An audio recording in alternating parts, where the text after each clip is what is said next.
bahwasannya gangguan jin itu adalah memang murni ujian dari Allah Ta'ala yang akan membimbing kita lebih dekat kepada Allah Ta'ala. Setiap ujian pada hakikatnya kalau kita sikapi dengan baik, maka itu akan menjadi jalan kedekatan kepada Allah Subhanahu wa Ta'ala. Termasuk saya pribadi, termasuk istri, termasuk juga ayahanda, ibunda, keluarga, kawan-kawan dekat, ya. Ada lebih dari 500 trainer rehab hati yang aktif. Rata-rata atau lebih dari 90% mereka memiliki kisah, ya, memiliki kisah-kisah yang panjang, 2 tahun, 3 tahun, 4 tahun, ya. Dan hamba Allah yang muliakan, semuanya mengerucut pada satu kesimpulan yang sama, ya. La yukallifullahu nafsan illa wus'aha. Hari ini kita menganggap bahwa gangguan jin ini mungkin masalah terbesar kita. Suatu hari kita akan melihatnya kecil, ya, dan kita akan menertawakannya, dan kita akan bisa membantu orang-orang untuk lepas daripadanya. Allah tidak menguji hambanya kecuali dengan kemampuannya. Maka dorong diri kita sampai ke batas kemampuannya, push up to the limit, ya. Ya, dorong hingga di batas kemampuan untuk mengalahkannya.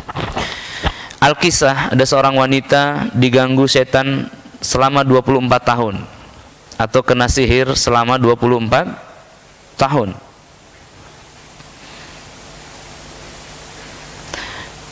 Dia diganggu mungkin dari 1996, betul? Sampai 2020, itu namanya 24 tahun. Ada yang lebih lama di sini? Ya, hamba Allah yang muliakan. Lalu kemudian menghadap seorang syekh dan beliau mengatakan, wahai syekh, adakah jurus terjitu untuk menghancurkan musuh Allah yang senantiasa terus-menerus mengganggu hamba? Maka beliau mengatakan, baca surah Al-Baqarah. Saya itu mengatakan, bacalah surah Al-Baqarah. Maka beliau pulang ke rumah, Bapak dan Ibu sekalian. Di malam hari beliau bangun, beliau tahajud, ya. Lalu setelah Fatihah beliau baca surah Al-Baqarah di tangannya, lembaran demi lembaran, ya. Rakaat pertama habis setengah, rakaat kedua dihabiskan setengahnya lagi. Begitu beliau menutup salatnya, assalamualaikum, assalamualaikum, apa yang terjadi?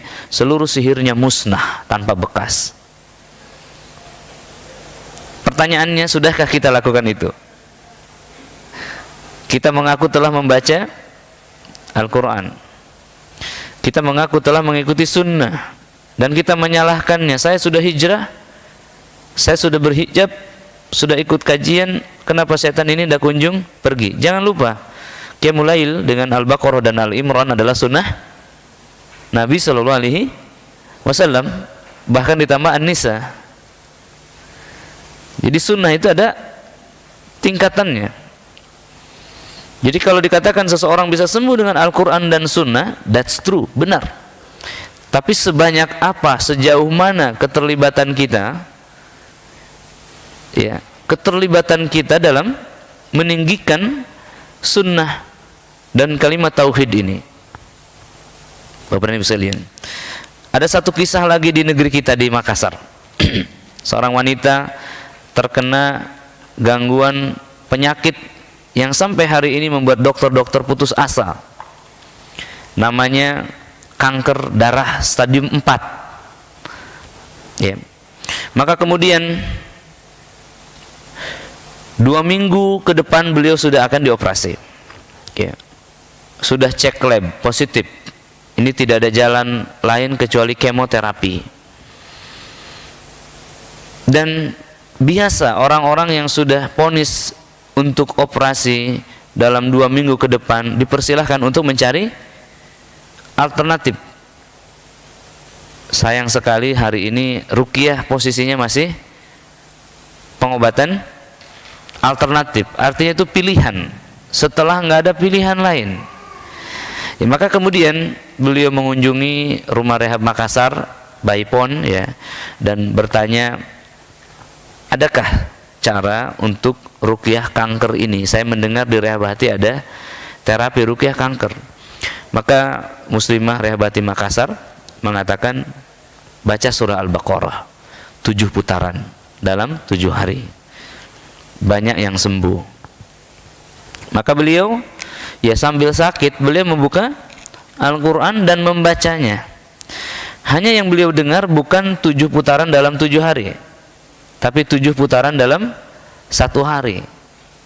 Jadi setelah beliau selesai, beliau baca lagi, beliau baca lagi, beliau baca lagi, beliau baca lagi, sampai selesai jam 2 malam. Besoknya beliau mulai lagi, baca lagi, baca lagi. Bapak sekalian, 1 putaran Al-Baqarah itu 2-3 jam.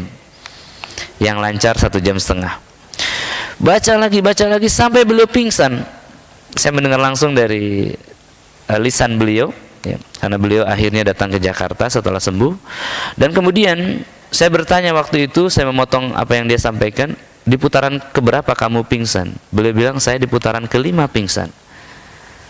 Maka kemudian setelah pingsan apa yang terjadi? Saya tidak tahu apa-apa. Ya betul, udah pingsan kan nggak tahu apa-apa.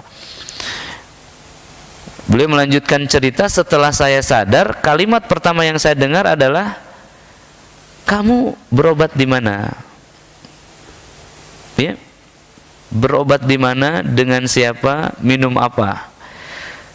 Dan beliau mengatakan, kenapa dokter? Ternyata beliau sudah ada di rumah sakit. Kenapa dokter mengatakan demikian? Karena penyakit kanker kamu, sel darah yang telah diliputi kanker itu stadium 4 Bapak sekalian, itu musnah, hancur lebur, tidak berbekas, tidak ada satupun sel kanker yang ada. Berapa putaran Pak? 7 plus 5. Niatnya 7 hari. 7 kali 7 niatnya. Tapi kemampuan dirinya hanya sampai berapa? 7 putaran di hari pertama, 7 putaran di hari kedua. Bapak Ibu sekalian, itu limit dia, itu batas dia. Ini namanya push up to the limit, ya, dorong hingga ke ujung kemampuan. Itu yang disebut la yukallifullahu nafsan illa wus'aha. Lalu jangan mengatakan kemampuan saya memang 3 kul Ustaz. Ya sudah 3 kul saja. Lihat setelah Anda 3 kul, Anda masih hidup tidak? Anda masih punya tenaga tidak? Anda masih punya waktu tidak? Nah, maka habiskan untuk mengalahkan musuh Allah yang bernama syaitan ini, yang senjatanya adalah suara. Al-Quran adalah suara. Ada seorang murid bertanya kepada gurunya, wahai Syekh, apa yang dimaksud istiqomah itu? Kata Syekh, kemarilah ikut bersama saya lari mengelilingi lapangan. Ya, putaran pertama murid-muridnya ikut. Putaran kedua muridnya masih ikut. Putaran ke-3, ke-4, ke-5 murid-muridnya mulai tersengal-sengal. Syekh pun tersengal-sengal karena sudah sepuh, tapi dia terus lari, ya, sampai putaran ke-10 nggak ada lagi yang ikut. Syekh itu terus lari sampai dia pingsan. Setelah pingsan, lalu murid-muridnya membangunkan. Setelah Syekhnya bangun, beliau mengatakan, seperti itulah istiqomah. Sampai Allah Ta'ala hentikan, ya, seperti itulah tawakal, sampai Allah Ta'ala hentikan kita Bapak sekalian. Jadi jangan belum apa-apa disuruh ruqyah mandiri takut pingsan. Justru harus sampai pingsan.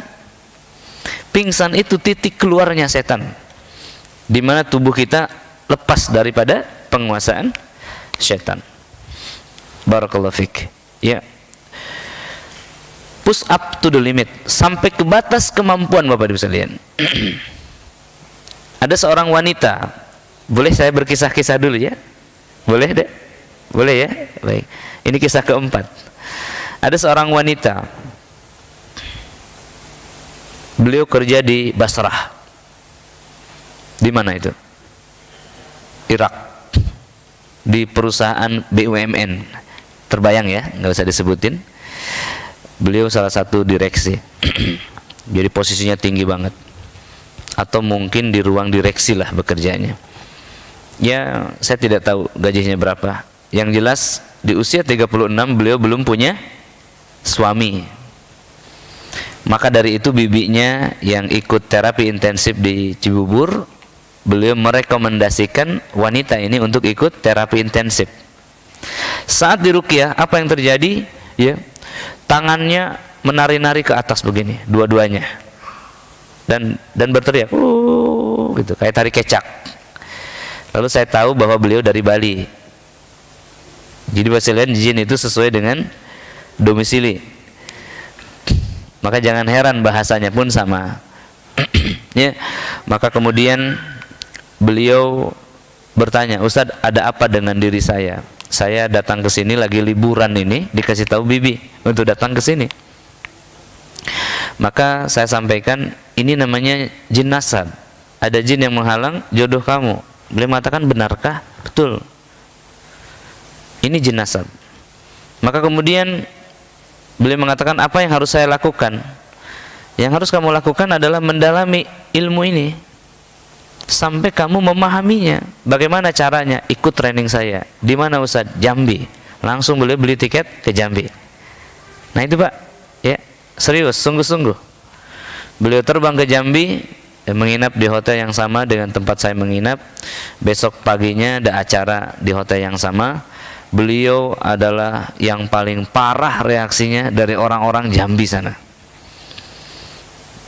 Paling parah, paling berat. Kemudian beliau mengatakan, Ustaz, lalu setelah ini apa yang harus saya lakukan? Ikut terapi intensif 7 hari, siang dan malam. Ini bagaimana saya harus kembali ke Basrah? Cancel, cuti. Beliau cuti 6 bulan cutinya. Ya, beliau ikut 7 hari. Apa yang terjadi? 7 hari itu reaksinya paling parah di antara yang lainnya. Lalu beliau mengatakan, harus bagaimana lagi Ustaz? Ikut lagi, gratis, nggak usah bayar lagi. Rule-nya begitu. Kalau belum sembuh, ikut lagi, nggak apa-apa. Bayar makan saja, nggak apa-apa. Beliau ikut lagi. Terapi intensif itu sebulan sekali Pak. Pesertanya hanya 7 orang. Apa yang terjadi hamba Allah yang muliakan? Setiap kali terapi beliau paling parah. Sampai-sampai dia malu, saya ini senior Ustaz di antara yang lain, tapi saya paling parah. Reaksinya begini-begini aja. Apa yang harus saya lakukan? Istiqomah lah. Ya, istiqomah apa tuh kira-kira? Istiqomah dalam terapi dan juga terapi mandiri. Sampai suatu hari beliau mengatakan, Ustaz, zikir, Al-Quran, Qiyamul Lail sudah. Lalu saya perhatikan jilbabnya masih warna-warni. Lalu saya sampaikan, hijab itu tujuannya adalah menolak pandangan, bukan menarik perhatian. Sementara jilbab cantik itu pasti menarik perhatian. Besoknya sudah hitam semuanya, tinggal lipstiknya, kan nampak ya. Lalu saya komentari lagi, wajah adalah area paling menarik bagi seorang wanita. Ya, perlahan-lahan bersihin dari tadinya warna-warni, ya, kemilau, glowing, sekarang mulai redup, ya, mulai nampak rapi dan lain-lain. Kemudian beliau mengatakan, apalagi Ustaz? Saya nggak kehabisan cara ya, Ustaz. Ada 4 jenis ibadah. Ibadah lisan dengan Al-Quran, ibadah fisik dengan ruku, sujud, hijab, itu ibadah fisik. Ibadah hati dengan istiqomah, sabar. Kalau ini sedang saya jalani Ustaz, ya betul, lanjutkan. Yang terakhir adalah ibadah harta. Beliau bangun sumur misalnya, ya, beliau berinfak sampai suatu hari saya kaget, ada uang masuk 200 juta rupiah. Dan saya mengatakan, saya belum pernah menerima sebesar ini sebelumnya, apalagi dari seorang gadis. Dan beliau mengatakan, itu seluruh isi rekening saya Ustaz. Bayangkan ya perjuangannya. Ini dalam kurun waktu kurang dari 6 bulan. Totalnya hanya 6 bulan perjuangan beliau. Maka selanjutnya, Bapak Ibu sekalian, apa yang terjadi ketika beliau diruqyah? Itu tubuhnya bergoyang. Tubuhnya bergoyang, dan kemudian saya mengatakan, ini agak mengerikan, apa yang terjadi? Kenapa saat diruqyah tubuhnya bergoyang?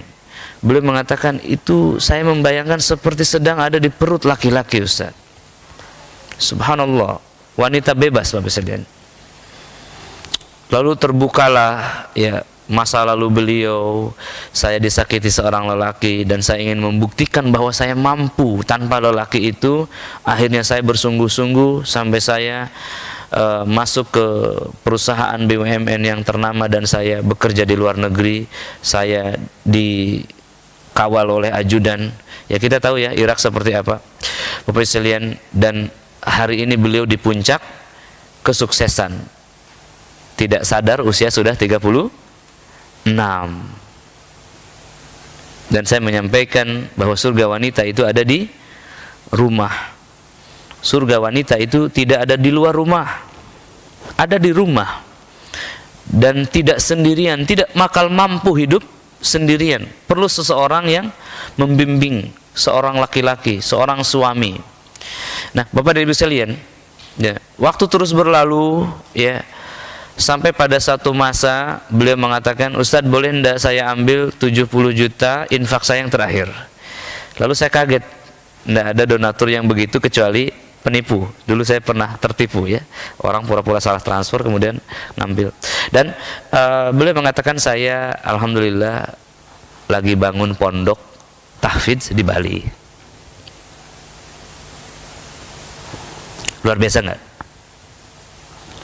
Bangun di Bali itu lebih sulit, Pak, daripada bangun di Bekasi. Kenapa? Di Bali muslimnya berapa? 13%. Adzan saja di dalam masjid nggak boleh keluar. Saya pernah ke Bali satu kali dan nggak mau ke sana lagi. Mau makan aja susah. Sampai seharian baru makan jam 4 sore, baru nemu satu restoran Padang di ujung sekali. Kenapa? Kita bingung. Di sana tidak ada halal food. Beliau bisa bangun pondok tahfidz di mana? Di Bali. Luar biasa enggak? Sembuh belum?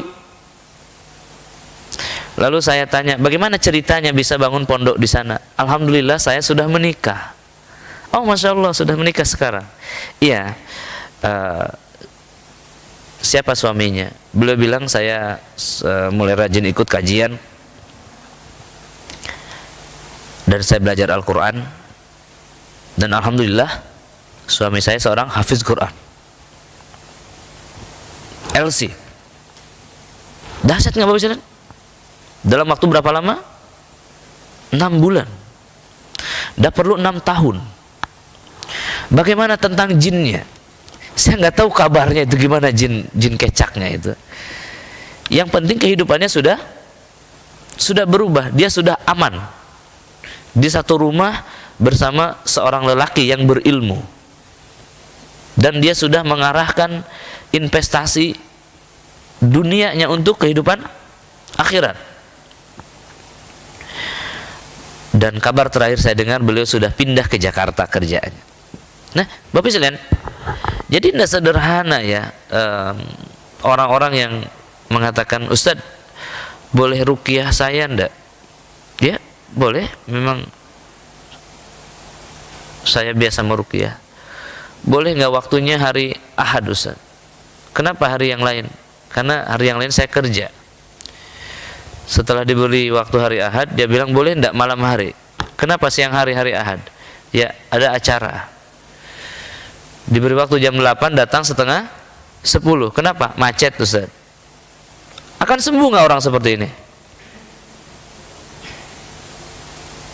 Kita perlu mengkhususkan diri, Bapak Ibu. Nih kemarin yang terlambat, ada yang terlambat? Tidak usah angkat tangan ya. Kemarin yang terlambat, Bapak Ibu, itu adalah bukti ketidakseriusan Anda. Ya, saya datang dari Sukabumi Selatan ini, paling selatan, Jampang Surade kalau Bapak Ibu tahu. Sedang belajar bawa mobil, tapi datang ke sini tidak terlambat. Kalau kita perhatikan apa yang membuat kita terlambat, apa yang membuat kita tidak fokus, itu kurang lebih sama. Yang paling mungkin adalah keseriusannya, yang kedua adalah syaitan yang durhaka. Maka maksud saya, ikhwas sekalian, dalam 2 hari ini ada orang yang sembuh, tapi ada juga orang yang perlu 2 minggu, ada juga orang yang perlu 2 tahun, ada juga orang yang perlu 20 tahun. Tinggal berapa lama kita inginkan kesembuhan ini, berapa lama setan ini harus terbunuh. Mau pilih 2 jam, 2 hari, 2 bulan, 2 tahun, apa 20 tahun? Bapak Ibu sekalian, mau pilih 2 jam, 2 hari, 2 minggu, 2 bulan, 2 tahun, atau 20 tahun? Bisa nggak membunuh jin dalam 2 jam dalam keadaan ngantuk? Setiap 5 menit ke kamar mandi, bisa nggak? Bisa nggak? Nggak bisa. Disuruh infak 2.000 rupiah, katanya mau bunuh jin, infaknya 2.000 rupiah. Lihat ya, ini push up to the limit, dorong sampai ke batas kemampuan kita. Maka perhatikan, inilah peperangan yang sesungguhnya untuk mengalahkan siapa? Mengalahkan syaitan. Jangan andalkan peruqyah, karena peruqyah itu manusia kalau diminta akan bosan dan kita akan kecewa, ya? Jangan sandarkan diri kita kepada manusia, maka carilah cara bagaimana bersandar kepada Allah Subhanahu wa ta'ala, hingga kita betul-betul bisa mengalahkan makhluk bernama jin ini. Bapak dan Ibu sekalian, ya, kita telah